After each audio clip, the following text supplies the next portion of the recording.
Nakita ko talaga sa kanila kung gaano sila ka-dedicate na matulungan yung mga taong nangangarap na magkaroon ng magandang kinabukasan. Good afternoon, everyone. I'm here in Lati, Orion, Bataan.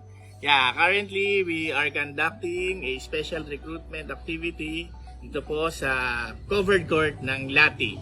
Okay, then we found out that yung barangay captain dito, which is si Barangay Captain Jesselton Manaig, ay isang produkto ng IPAMS.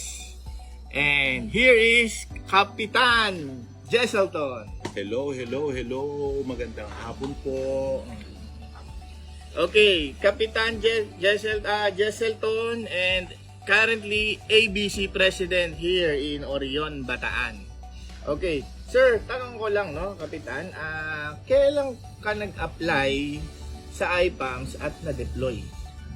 1991, nag-process ako, dire-diretso, at na-deploy ako ng September 9, 1991. Napakabilis lang. For what position po, Kapitan?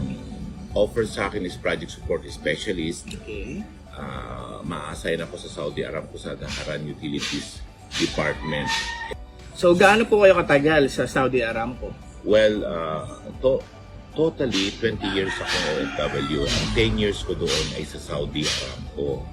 At naging maganda naman ang naging posisyon ko, nakapagtrabaho ako ng maayos. Siyempre, sabihin na natin, ginalingan ko kasi siyempre ayoko naman mapahiya yung IPAMS, no? Tsaka ganyan ang Pinoy. Oo, di ba? Very challenging yung naging trabaho ko sa Saudi Aramco ng 10 taon. Nakita ko naman na may maganda akong kinabukasan talaga nung ako ay mag-abroad. Wala akong regret doon talaga. Napaka-daming blessing na bago sa buhay ko. Well, ang IPAMS ay masasabi natin one of the best recruitment agency dito sa Pilipinas.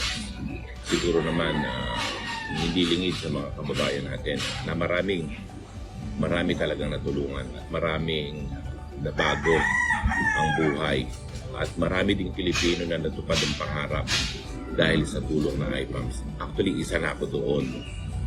Hindi ko naman kinakaila, galing ako sa mahirap na buhay eh. Pero kung ano man yung narating ko at natamasa ko ngayon, isa ang IPAMS sa dahilan kung bakit ano man ang meron ako ngayon.